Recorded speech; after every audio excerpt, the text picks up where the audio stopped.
पवित्र बाइबल जीवन देने वाली पुस्तक हिंदी ऑफिशियल यूट्यूब चैनल में आपका स्वागत है।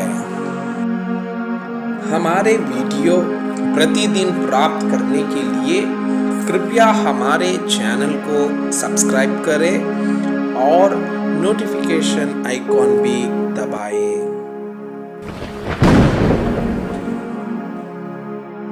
आज का पवित्र बाइबल पाठ पहला सामुएल के पुस्तक अध्याय 10। तब सामुएल ने एक कुप्पी तेल लेकर उसके सिर पर उंडेला और उसे छूकर कहा, क्या इसका कारण यह नहीं कि यहोवा ने अपने निज भाग के ऊपर प्रधान होने को तेरा अभिषेक किया है। आज जब तू मेरे पास से चला जाएगा तब राहेल की कब्र के पास जो बेन्यामीन के देश की सीमा पर सेलसहा में है, जो जन तुझे मिलेंगे और कहेंगे, जिन गदहियों को तू ढूंढने गया था वे मिल गई है, और सुन तेरा पिता गदहियों की चिंता छोड़कर तुम्हारे कारण उड़ता हुआ कहता है कि मैं अपने पुत्र के लिए क्या करूं।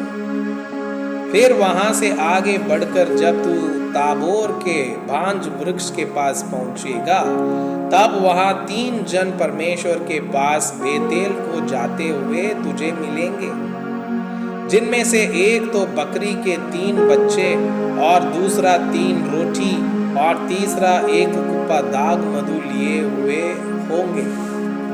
वे तेरा कुशल पूछेंगे और तुझे 2 रोटी देंगे और तू उन्हें उनके हाथ से ले लेना।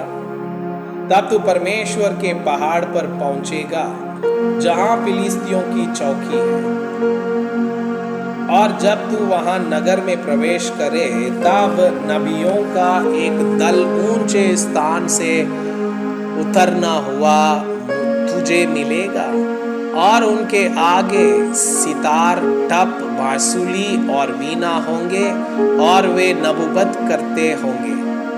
तब यहोवा का आत्मा तुझ पर बल से उतरेगा और तू उनके साथ होकर नबूवत करने लगेगा, और तू परिवर्तित होकर और ही मनुष्य हो जाएगा। और जब ये चिन्ह तुझे दिखाई पड़ेंगे तब जो काम करने का अवसर तुझे मिले उसमें लग जाना, क्योंकि परमेश्वर तेरे संग रहेगा। और तू मुझसे पहले गिलगाल को जाना, और मैं होम बलि और मेल बलि चढ़ाने के लिए तेरे पास आऊंगा। तू 7 दिन तक मेरी बाट जोते रहना, तब मैं तेरे पास पहुंचकर तुझे बताऊंगा कि तुझको क्या क्या करना है। ज्यों ही उसने शामुएल के पास से जाने को पीठ फेरी, त्यों ही परमेश्वर ने उसके मन को परिवर्तित किया, और वे सब चिन्ह उसी दिन प्रकट हुआ। जब वे उधर उस पहाड़ के पास आए तब नबियों का एक दल उसको मिला, और परमेश्वर का आत्मा उस पर बल से उतरा और वो उनके बीच में नबूवत करने लगा। जब उन सबों ने जो उसे पहले से जानते थे यह देखा कि वो नबियों के बीच में नबूवत कर रहा है, तब आपस में कहने लगे, कीश के पुत्र को यह क्या हुआ? क्या शाऊल भी नबियों में का है? वहां के एक मनुष्य ने उत्तर दिया, भला उनका बाप कौन है? इस पर यह कहावत चलने लगी, क्या शाऊल भी नबियों में का है? जब वो नबूवत कर चुका तब ऊंचे स्थान पर चढ़ गया। तब शामुएल के चाचा ने उससे और उसके सेवक से पूछा, तुम कहाँ गए थे?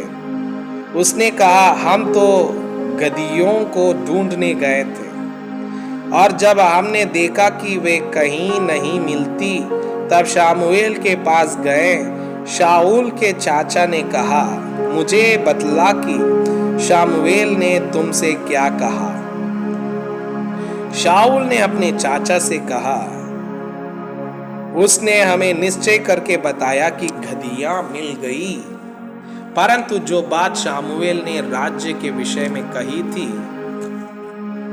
वह उसने उनको ना बताई। राजा के रूप में शाऊल का अभिनंदन। तब शामुएल ने प्रजा के लोगों को मिस्बा में यहोवा के पास बुलवाया।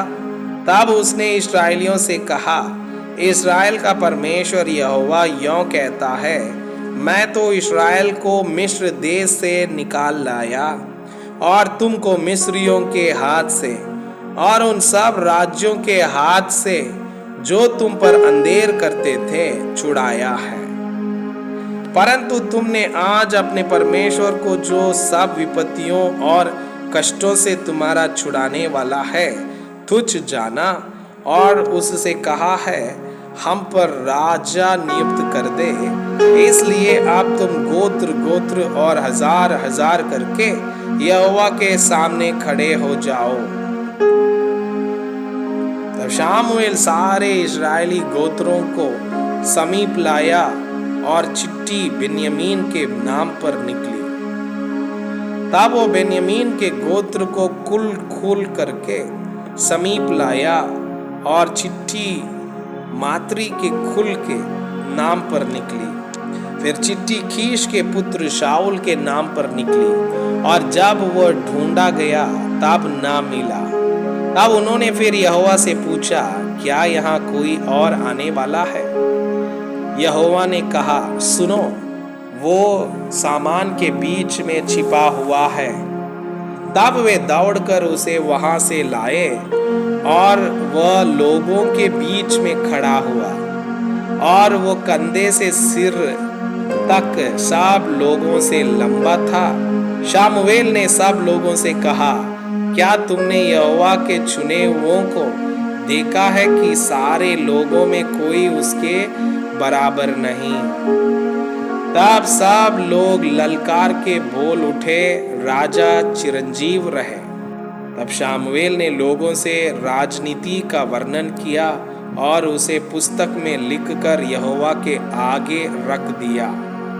फिर शामुएल ने सब लोगों को अपने अपने घर जाने को विदा किया और शाऊल गीबा को अपने घर चला गया और उसके साथ एक दल भी गया जिनके मन को परमेश्वर ने उभारा था।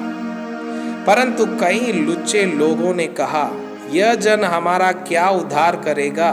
और उन्होंने उसको तुच्छ जाना और उसके पास भेंट ना लाया।